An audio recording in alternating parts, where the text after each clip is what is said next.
Welcome. First of all, welcome. This is Unsolicited Perspectives. I'm your host, Bruce Anthony, here to lead the conversation in important events and topics that are shaping today's society. Join the conversation and follow us wherever you get your audio podcasts. Subscribe to our YouTube channel for our video podcast and YouTube exclusive content. Rate, review, like, comment, share. Share with your friends, share with your family, hell, even share with your enemies. On today's episode, I'll be dilly-daddling a little bit, and then I'll be talking about Doge. That's Elon Musk's little operation there. And then I'll be talking about an adult content creator and her crazy day. But that's enough of the intro. Let's get to the show.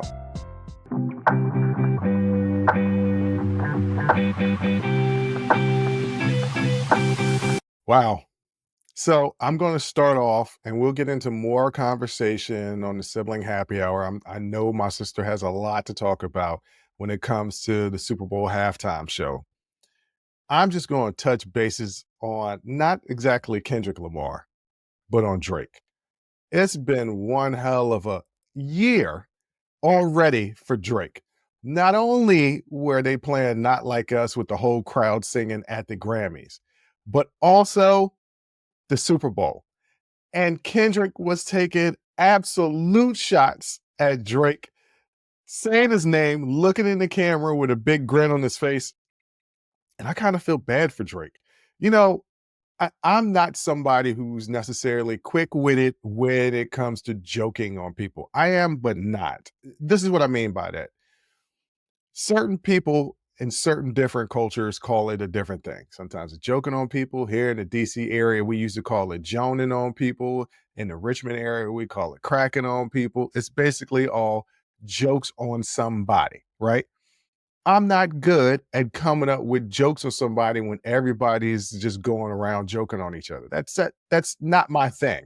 I'm more of an observation type person. And on a day-to-day basis, I can make a comment here and there that'll come off as funny. And I do joke on people, but it's never really super clever. It's kind of corny. And I'm okay with that. That's who I am as a person. So back in the day, when my friends and I used to joke on each other, I'm not somebody who takes themselves too seriously. So if your joke about me is funny, even though it's kind of offensive, I'm going to laugh about it because if it's funny, it's funny. And I don't take myself too seriously. But it does get to a certain point where I've had enough. And my sister loves to point out that I have a certain look. I don't know what that look is. But I do know that there is a point of no return with me. And when I get to that point where people have joking with me, cracking, joning, whatever you want to call it, and I get to that point where I don't want to deal with it anymore, that's when I get personal. And my boys used to always say, we don't want to joke with Bruce because he always gets super personal with his stuff. And I learned that. My dad taught me that. When you're playing the dozens, hit them where it hurts. Especially because neither one of us are that quick-witted when it comes to joking on people. Hit them where it hurts, so it just shuts everybody up. So these are some of the things that I've done to other people when we're playing the dozens and we're joking on each other. There was one gentleman back in high school that, let's just say that his mother was a free spirit. And everybody in the area knew about his mother being a free spirit. And one day he had a roll going. A roll going is when somebody's got just a joke after joke after joke after joke on you, and everybody is laughing. And it gets to a point, like I said, with me personally, where I'm done with the joking. And so I looked at him point blank and I said, that's the reason why your mom's a hoe. And everybody done seen how many dudes that she done smashed. Shut him up real quick. I mean, he couldn't beat me up. So he had to just stop the joking right then and there. But these are the type of things I'll talk about. I'll say the stuff that nobody else would say. If you smell bad and you joking on me, I'm going to say it. If your girlfriend cheated on you or your boyfriend cheated on you, I'm going to say it. I even said something about a person's parents one time. This is what I said. This guy was getting on me once again. He had a roll going. And it was starting to get a little mean-spirited. Like, it wasn't funny anymore. it was starting to get a little mean spirited. So that's the reason why I said that's the reason why your parents are getting a divorce. Obviously, they don't love you anymore. Shut them the hell up, right? So I say all that to say this: at a certain point, Drake is just gonna have to just hit Kendrick like with some real stuff. And everybody's got dirt. Everybody's got dirt that they don't want to get out, that they're trying to hide, or that everybody knows about and nobody's gonna bring it up. At this point, Kendrick is not letting up. Okay. He won all those Grammys, and at the Super Bowl, he specifically was yelling out in the crowd, yelling out, "Hey Drake, I heard you like him young." Like that's what he's saying, and he's looking at the camera as he's doing it with a sly grin. Drake gonna have to do something. You gonna have to do something. We got to fight. At this point, I believe that you got to fight. That's just the way it is because he's not letting up. He done won, but he's not winning with humility. He is doubling down, and Drake has got everybody singing this song. That's all a big joke on him, and I feel sorry for the young man. I can call him a young man because he's younger than me. I feel sorry for the young man. I do because this is ridiculous. Like, let up, Kendrick. Let up. You won. You won. I shouldn't hear no more things on Drake from Kendrick Lamar. You won. And I do. I feel incredibly bad for Drake, but he gonna come back. I hope he does. I hope this isn't the end of his career. I don't think it will be, but it don't look good. To segue a little bit, talking about people joking on you that may or may not be your friends or loved ones. We're slowly, rapidly approaching as this show airs. It is Valentine's Day. And it's come to my attention. I'm not celebrating with anybody special. I'm not a big fan of Valentine's Day anyway. I believe it's a made up holiday meant to just get you to spend money. And when I say you, I mean men. Though the last Valentine's Day I had with a young lady, she paid some stuff too. So I'm not saying it's all men. I'm not being a misogynist. I'm just saying most of the time, men are paying, right? So I'm not a big fan of Valentine's Day, but what it got me to think about as Valentine's Day was approaching was gift giving. Now, I will say, me personally, I'm not a great gift giver. And it's not because I'm thoughtless, right? I'm just not a great gift giver. I'm a good gift giver for little stuff on a consistent basis. In other words, it's nothing for me to have the things that the young lady that I'm dating enjoys in my home so that when she comes over here, she feels comfortable. That's that's always my thing in life. I want like if you're going to enter into my home, I want you to feel as comfortable as possible. So if I'm dating you and I know you like certain snacks, I'm going to have my cupboard fully stocked with those snacks. If you like special drinks, I'm going to have those drinks there for you. If you spend the night, I'm going to have a special towel, special washcloth, loofah, whatever you use. If you use special soap or shampoo, let me know. I'm gonna put it on my shopping list and have it here for you so that you feel comfortable. I'm good at stuff like that. What I'm not good at is big stuff. The last person I spent Christmas with, I had the hardest time trying to figure out what was the big gift that I was going to get her. And I did okay, but in comparison, her big gift to me completely threw me off. It was a surprise, it was a pleasant surprise, and I made an offhand comment. She remembered it from months prior and then got me that gift where I was genuinely surprised and touched. I'm not good at gift giving. And so as I'm thinking about this, as I'm thinking about the fact that I'm not good at gift giving, that is not one of my strong suits. It's not one of my love languages. I don't like receiving gifts like that either. That's not my love language. I understand that at times I've been in relationships where my significant other has felt that I didn't care as much as I actually did because they thought I didn't put enough thought in the gift that I got them. I'm more of a practical gift giver, things that you can use as opposed to things that you wouldn't normally get yourself. because I don't know what you would normally not get yourself unless I'm with you all the time. Okay. And as I'm thinking about this, as I'm examining this, just me being in my own thoughts, I was thinking to myself, there's a lot of times where, like I said, there's a misconception of who I am or how I feel about a person. And I had to explain to them, like, yeah, I do care about you. I'm just suck at gifts. But that's because I try to communicate exceptionally well in relationships through a learned process, right? And not everybody has that form of communication in their relationships.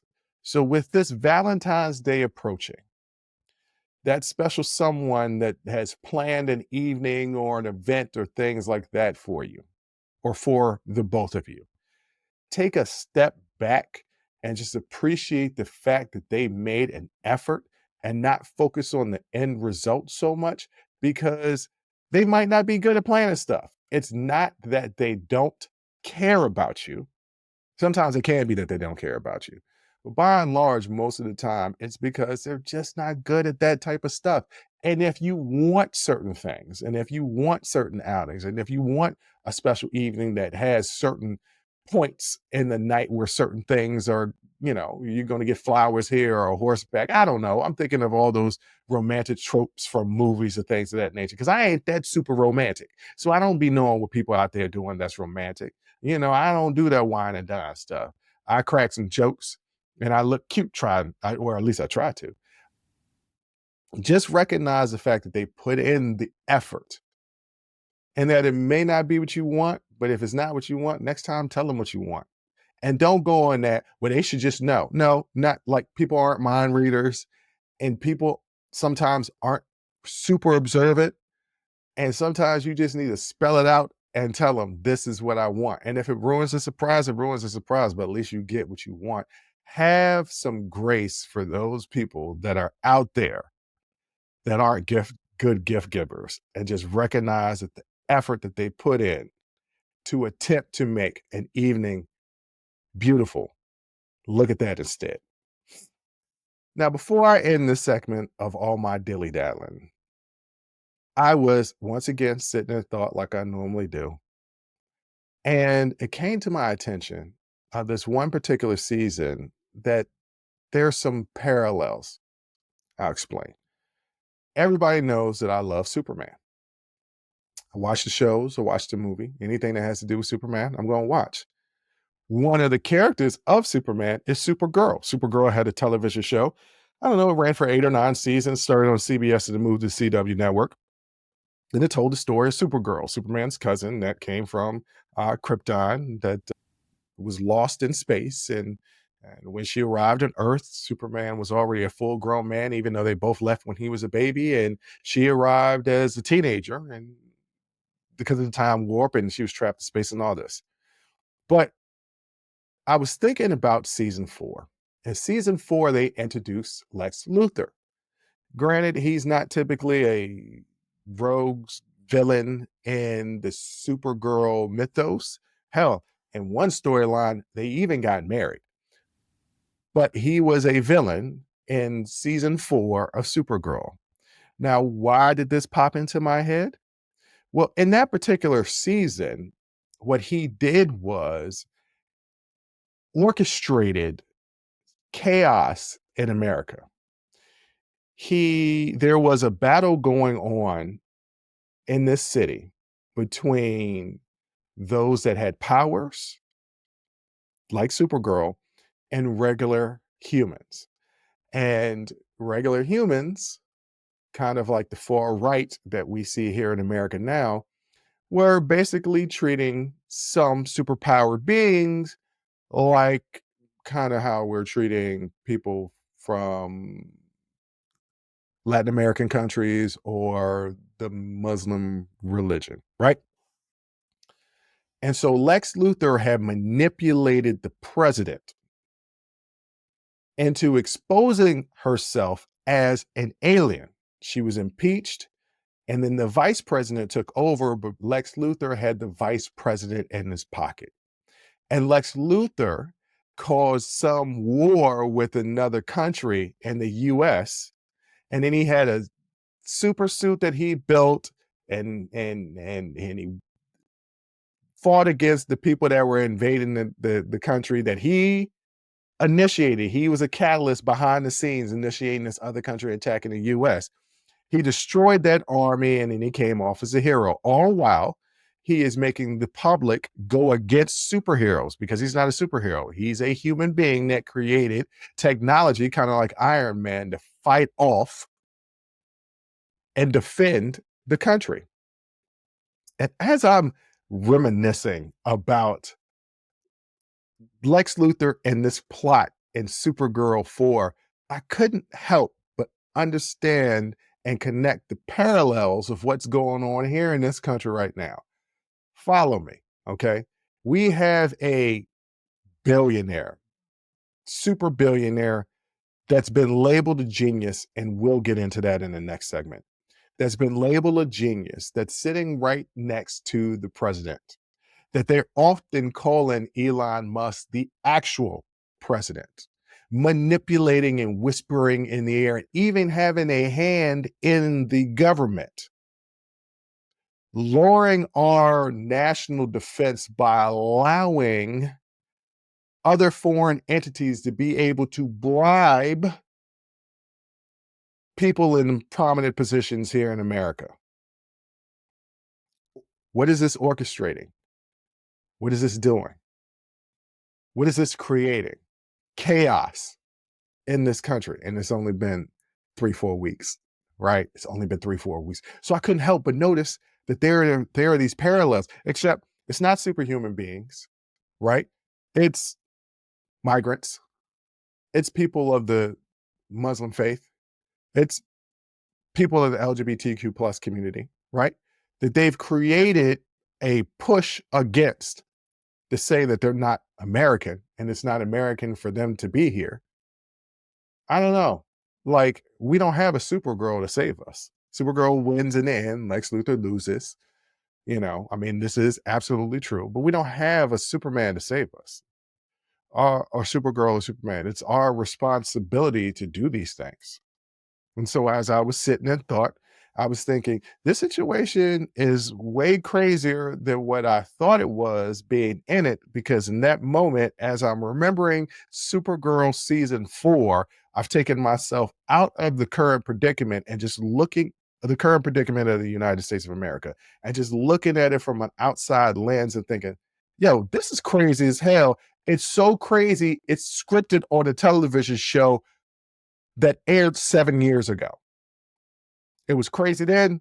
It's even crazier now. And it's going to be even crazier when I tell you exactly what Elon Musk is doing. And I'm going to get into that next.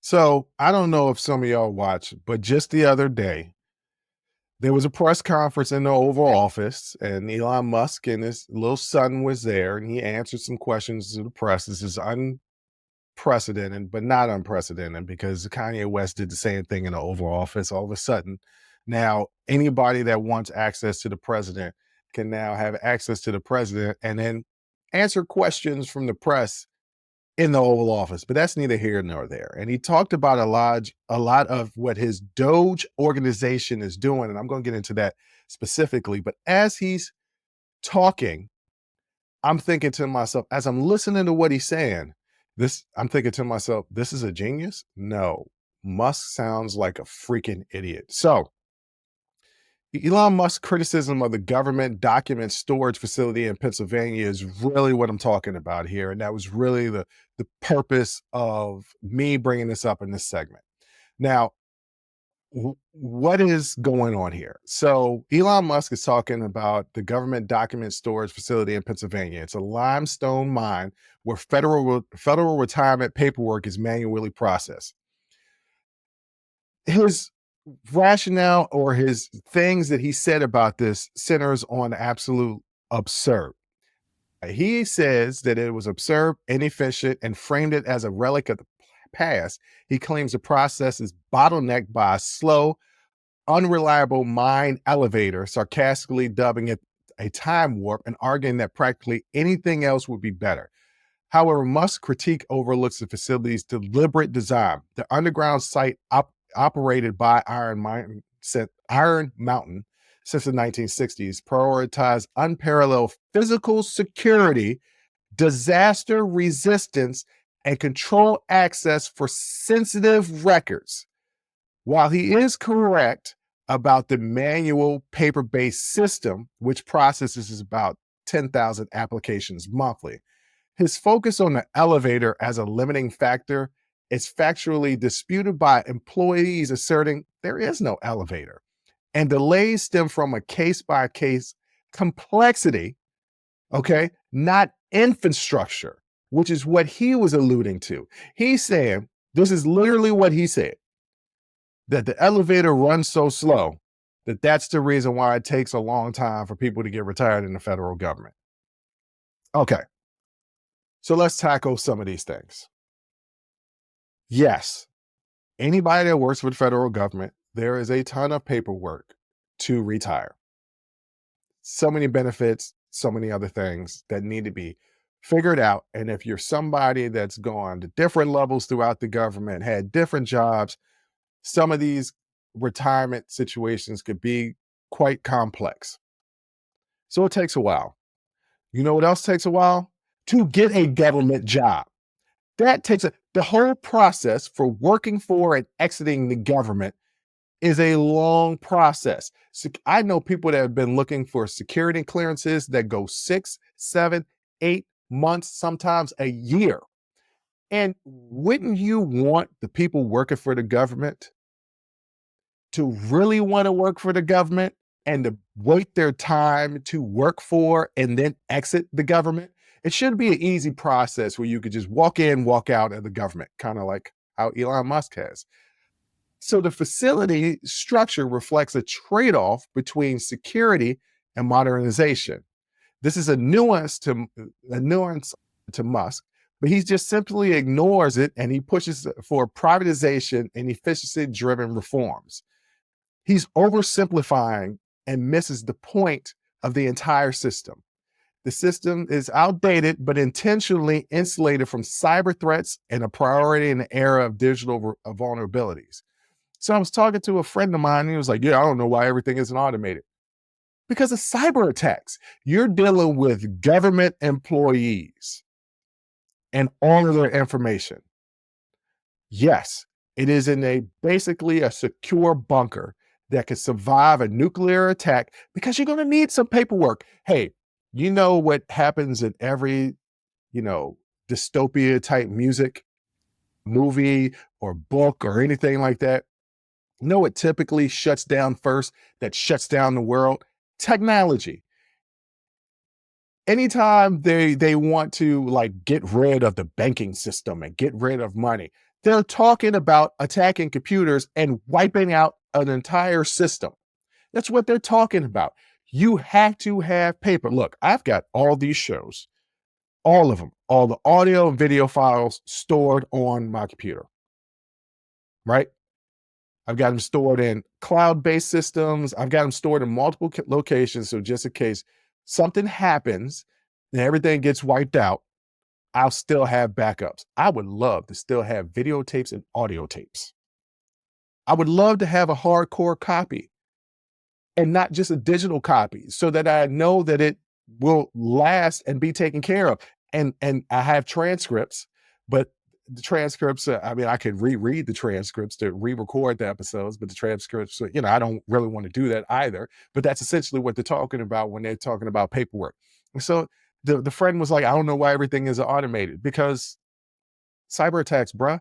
Cyber attacks. So I'm going to go through some of Elon Musk's absurd critiques from the facility and why they don't make any sense and why he's not the genius that everybody thinks he is. So let's go with the time warp rhetoric.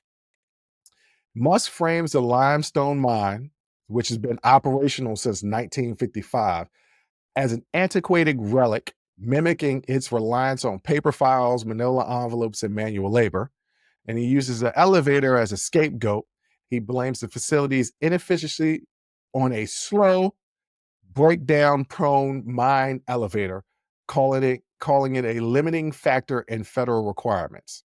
Okay, So, once again, the reason why you use your papers and manila envelopes and things of that nature is the reason why it's in this bunker is because if something ever happens, if we were ever hit by a nuclear attack, hey, we have these documents.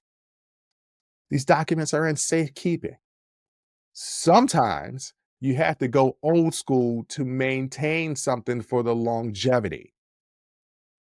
Kind of makes sense to me. And then to blame it on a slow moving elevator, which by the way, does not exist. I cannot point that out enough, does not exist, stated by the employees that work there. Okay. This is not just me saying it doesn't exist. This is stated and it's been documented by the employees that work there. They're like, this isn't true. And then to try to blame it on the slow process of the retirement system on a slow moving elevator. When he said that, I was like, this guy's not bright.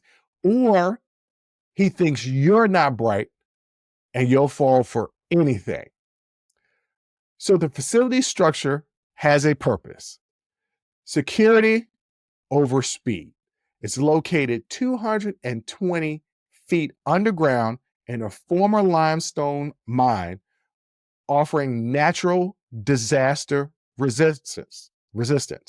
It also has state-of-the-art surveillance, 24/7 monitoring, and control access to protect sensitive data. It's been used since the 1960s to secure document storage.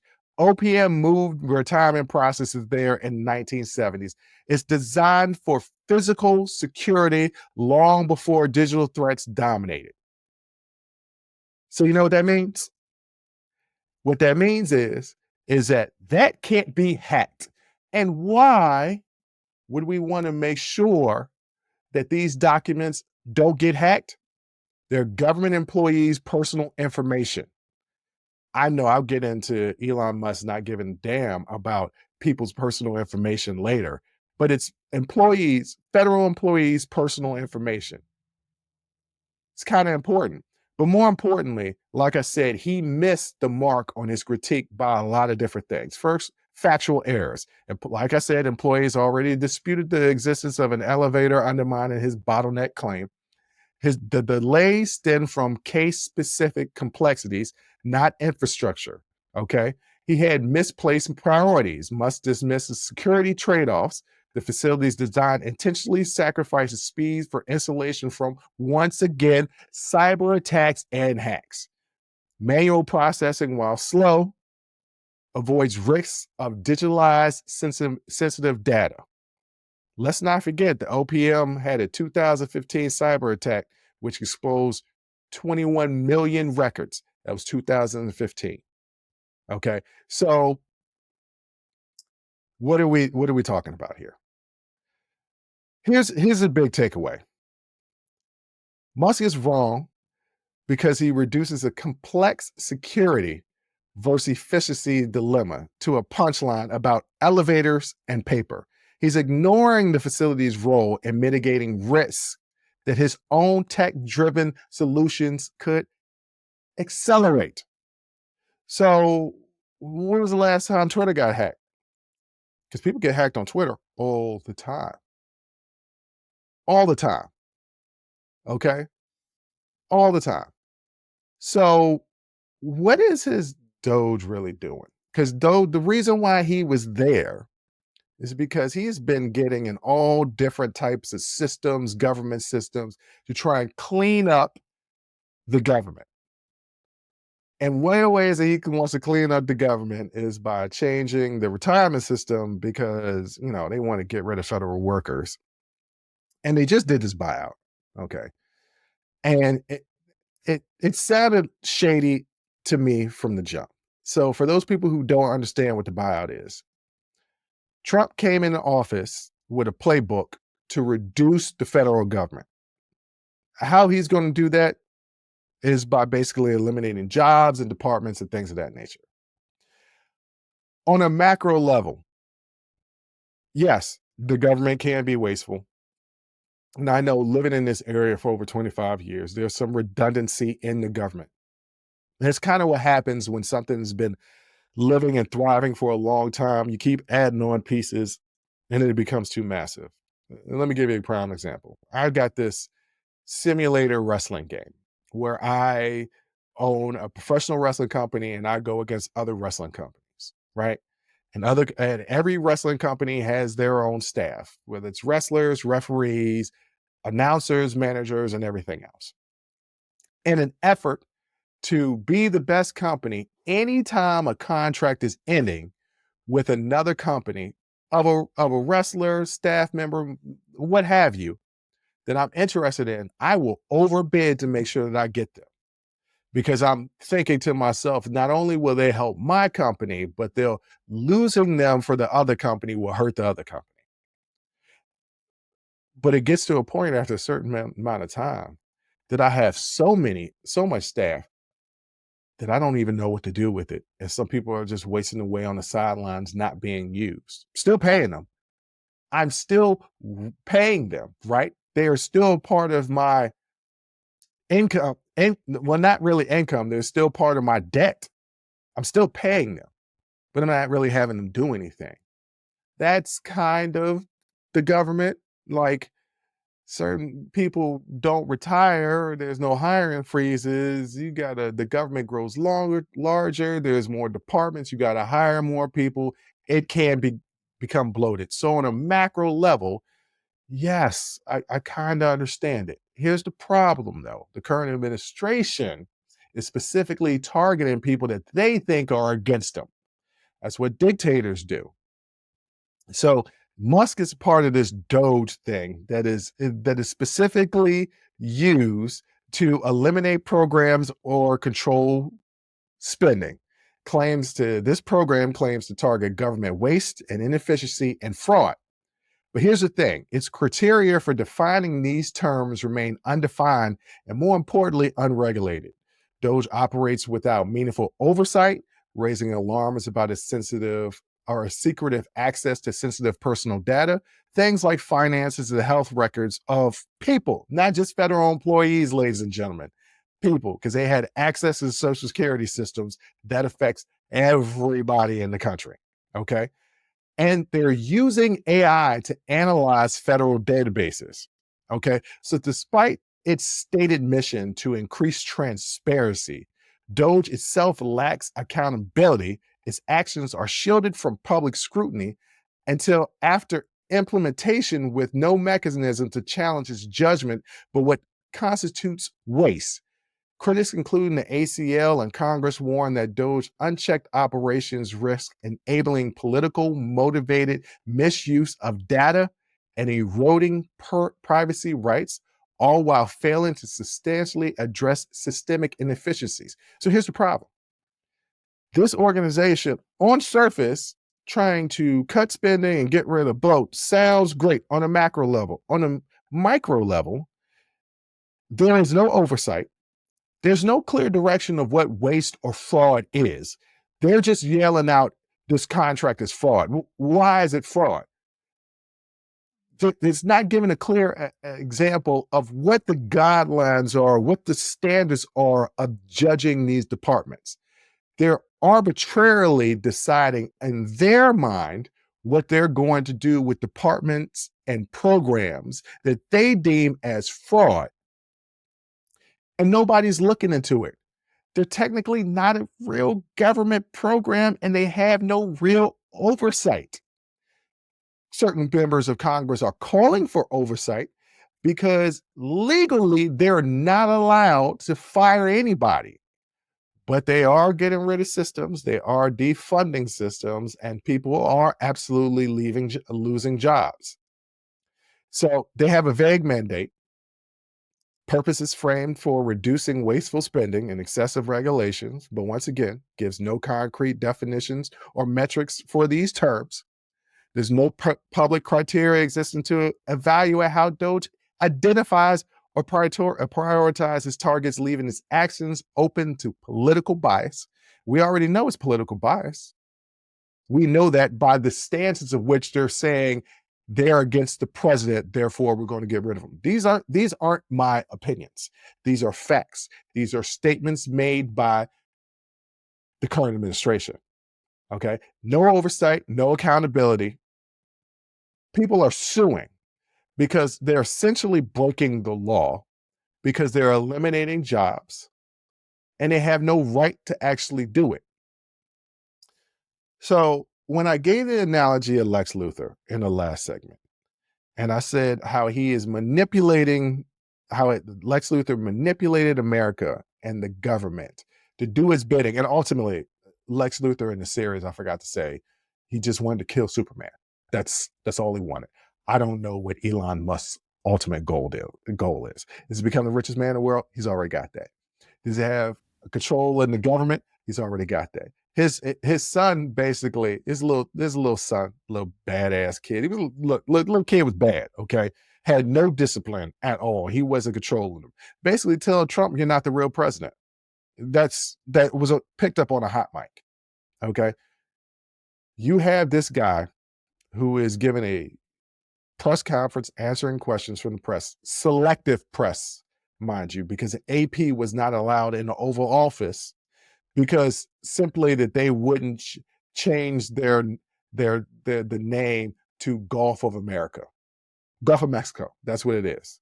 Okay, but the administration says no, we're going to change it to Gulf of America, and you got some idiots out there who are praising that and missing the big point. Right? You think this America First is about you? It's not about you. You think Elon Musk, this ultra billionaire, is going to save money for you? It's not about you. It's about them. They don't care about you. They never cared about you. They care about them. And they are manipulating the systems that are programs that are helping you, to benefit them. And you're falling for the okie doke. And they're using government systems as political weaponization.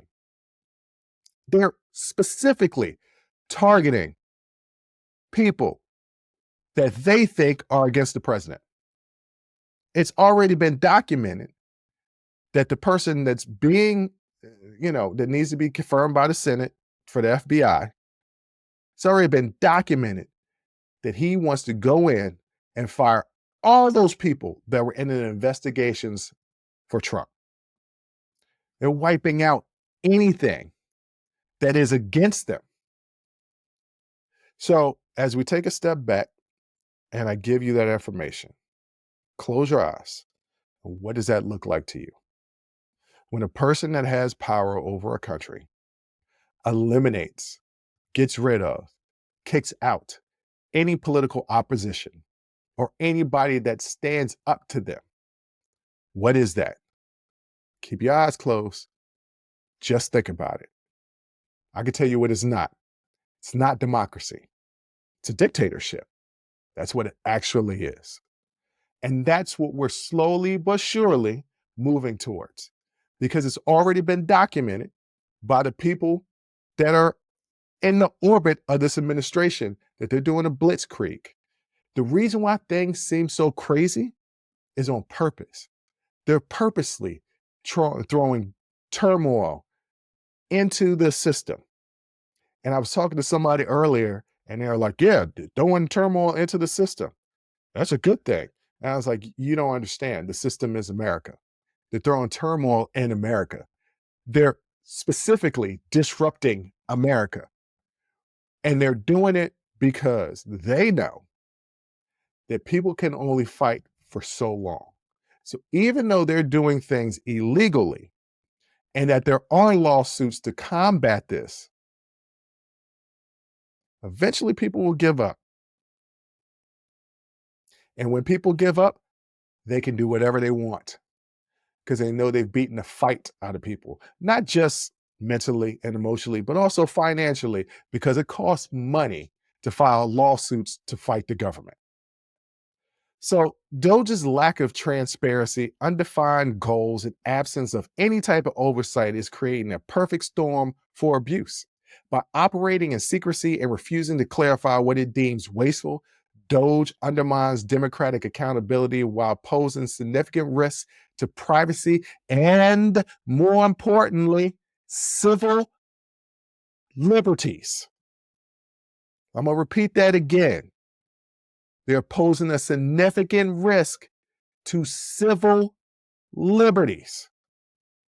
Until it's mandated and is rigorously defined and subjected to independent review, Doge functions as a shadowy tool of the executive overreach, not a solution to government inefficiency.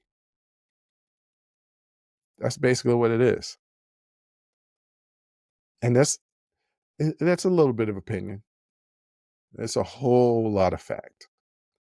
And I had a conversation with somebody one time, and I remember them saying to me, you know, just because they did that one court ruling doesn't mean that they're going to overturn Roe v. Wade, and they did.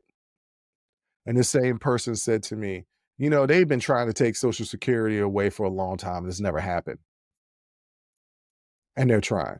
See, nothing happens until it happens. Okay, nothing happens until it happens. But history, if you look at history, history will tell you. So I was dating this girl one time, and she treated her friends and her family with distance. It didn't take much for them to rub her the wrong way and for her to kind of turn on them and turn cold. And I was dating her, and I saw this. I saw her do all these things to other people. But the ego of me believed, well, that's them, that's not me. It won't happen to me until it did. The ego of Americans is to believe, well, we'll never become a dictatorship or an authoritarian power. It happens to other countries. It doesn't happen to us until it will. We're not that old as a country, about 250 years old. That's not that old in countries' terms. It's not that old. Countries that have lasted longer absolutely have been taken over by dictators and authoritative figures. Wake up. Y'all need to wake up. Too many people are being passive and thinking that it's not a big deal. And they're thinking that and they're acting that way because they're not affected. They're not affected yet.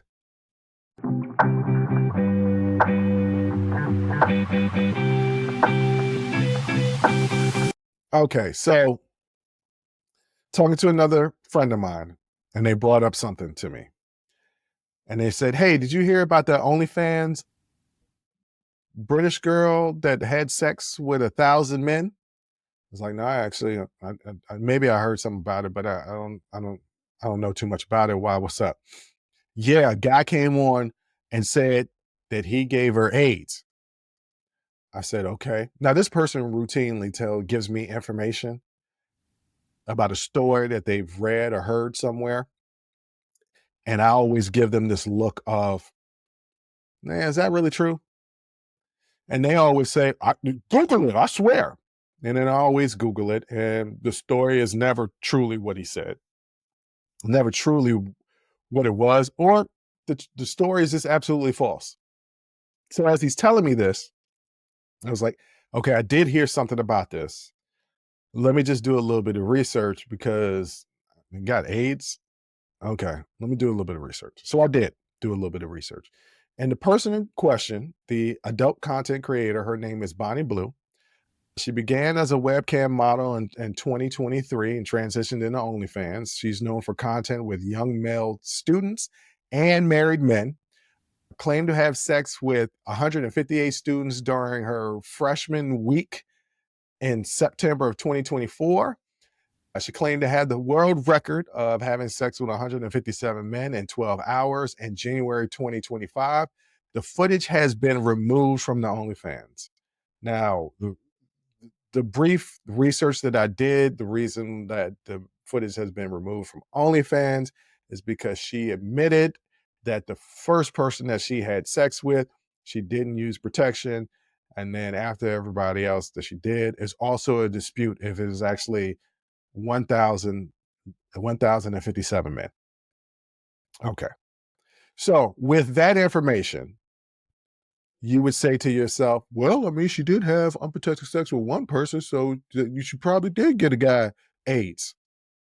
And I want you to just think about this. Think about it logically. The incident happened in January 2025. From my knowledge of growing up during the HIV era, that it takes about 3 months for it to even show up in your system, sometime even longer, like a year before it actually shows up in the test. This happened last month. Pretty sure it wouldn't show up in the test that fast. Second, and more importantly, there's a difference between HIV and AIDS. AIDS is after HIV. You must first have HIV, and it takes a little while before it turns into AIDS. And nowadays, if you take proper medicine and things of that nature and eat right, it never turns into AIDS. Well, rarely. I'm not gonna say never. Rarely turns into AIDS.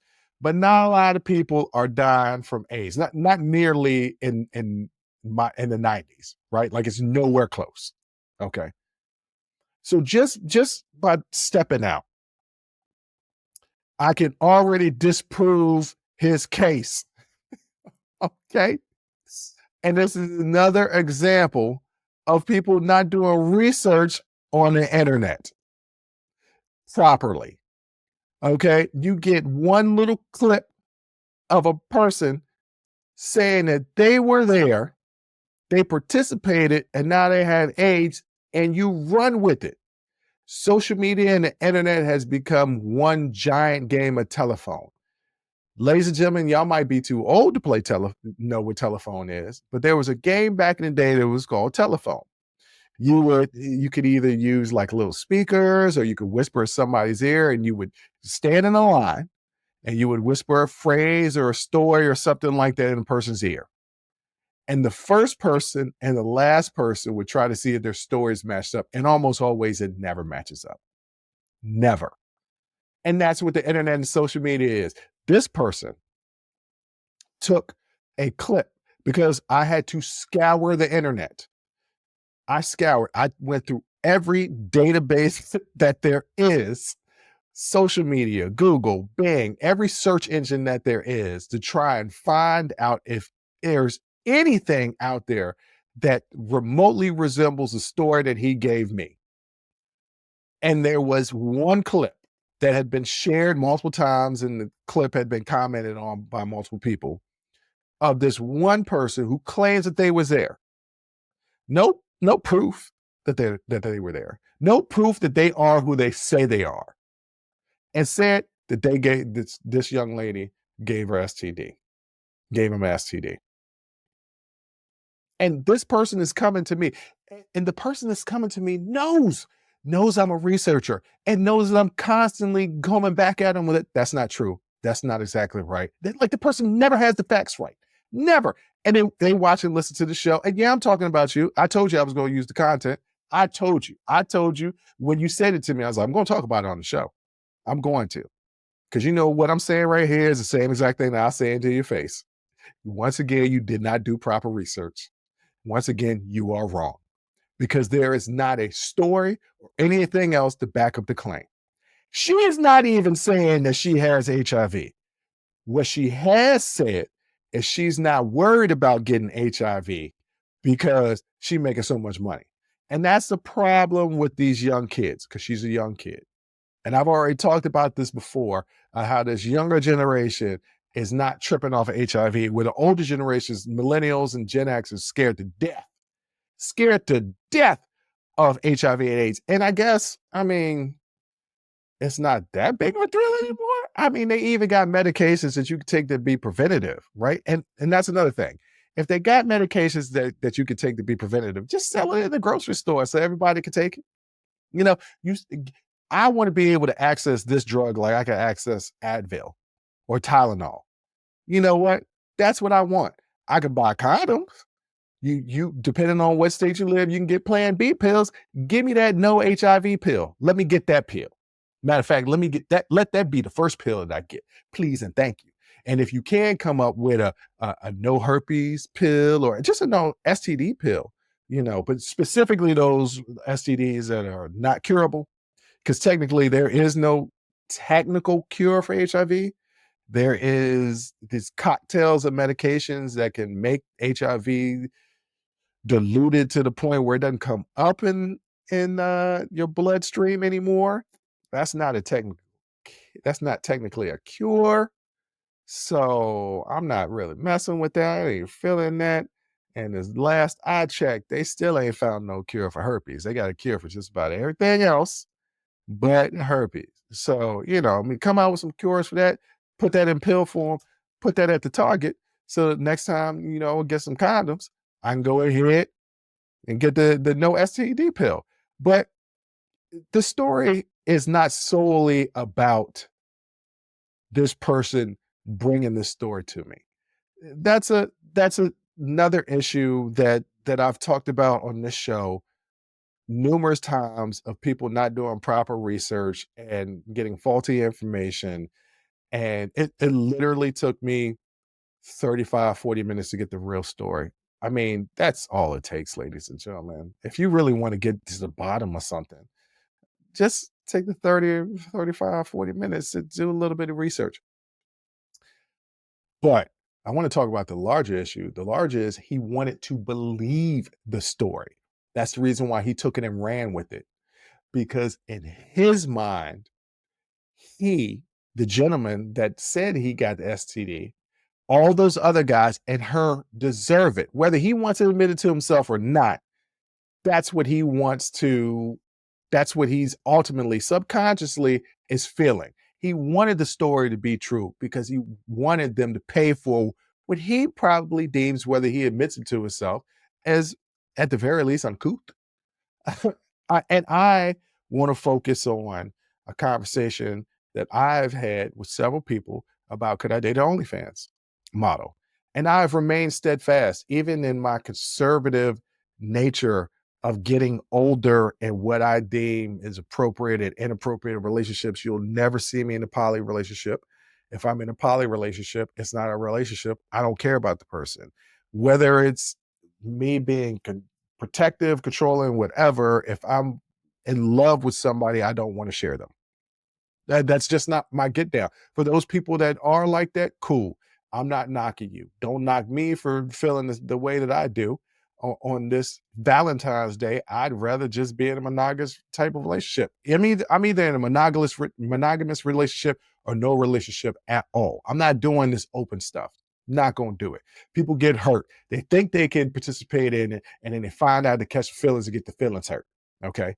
So I'm not knocking anybody that wants to do that. I'm just saying that's not my thing. And I'm looking at this from a conservative mindset of, a lot of people out there doing poly, a lot of people open with their sexuality. I still trip at my community pool or at my building's pool where women are out there in thongs, and I'm like, it's kids around. Now, if there's no kids around, I could care less, but there's kids around. And I'm thinking to myself, kids see that on TV all day long. They're not tripping, right? Like, it's not the same as it was for me, where I didn't see a woman in the thong on television until after 11 p.m. And that was USA Up All Night. We either Rhonda Shear or Gilbert Godfrey. And that was, I'm older. Times are changing. And I have to look at, even in my conservative mind, I could date an OnlyFans model if she didn't engage with what Bonnie did. Like, I mean, so like, could I date a former porn star? Yes, it'd be a big pill for my pride and ego to swallow, but a former, yes, not an active, not an active. Could I date a OnlyFans model that just takes pictures and stuff like that? Yeah, I don't care. Look, I am secure in myself to realize that if I'm dating a woman, she gonna be looked at by men. And if she getting that money for it too, as long as it's just looking, what difference does it make to me? I'm not that overprotective or territorial, whereas like they gotta be mine. But a lot of men are. And whether this person that brought this up to me realizes it or not, they view women as a possession to have, not a partner to live and grow with. And so I'm looking at Bonnie, and yeah, she's reckless. She's got a lot of controversial stuff. She is reckless. And I've interviewed OnlyFans models, and I know that a lot of them are safe, that they handle their business, they're about their bread, and they enjoy free sexuality. And I don't think there's anything wrong with that. But people like Bonnie are giving all those people that are making adult content a bad name. And people like Bonnie are giving this person who gave me this story, who was terribly, terribly wrong, but subconsciously wanted the story to be true because he's judging them for what they do, the ammunition to judge everybody in this group, because people don't judge people individually. They judge people as a group. So you got to be careful what you do out there, because even though it's just you, people are still looking at you as a group. If you do something as a woman, they're looking at you as women. If you do something as a man, they're looking at you as men. If they do something, if a person that's black does something, they look at people that are black, Spanish, part of the LGBTQ plus community, all of that. They lump you together because it's easier for people to think about that as opposed to thinking about this is an individual and this is not part of the collective. But Bonnie's making it easy for these people to judge. And I'm not knocking Bonnie. I mean, Bonnie put a little sauce on her statement.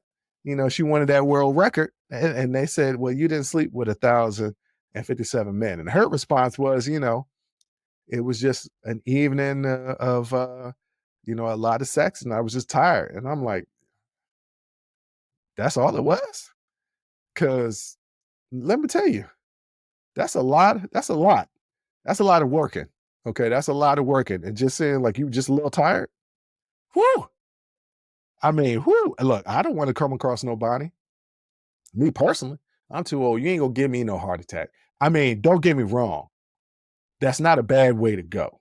That's probably the way I would rather go. If I'm not gonna pass in my sleep, let me pass in a passionate display of my passion.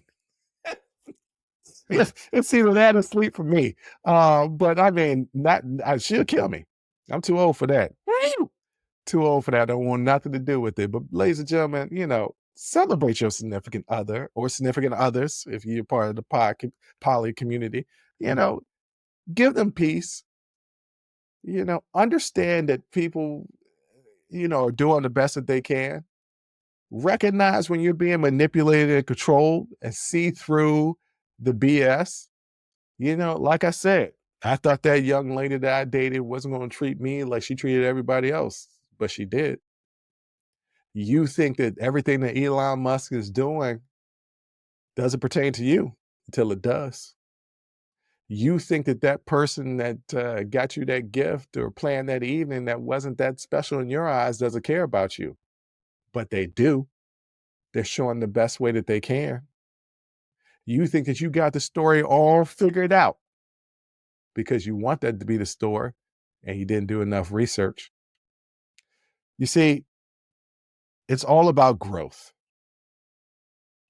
If you look in the mirror and you say, I'm a completed person, you failed, because there's always work to do. You just got to take it upon yourself to do the work. And if somebody points it out, don't take it as a criticism. Take it as something you need to work on. As long as they don't keep pointing out, because then that's when they're joning on you, and then you got to hit them below the belt. Tell them that their breath stink or that their wife left them. Hey, whatever you got to do to get them off their back. But on that note, ladies and gentlemen, I want to thank you for listening. I want to thank you for watching.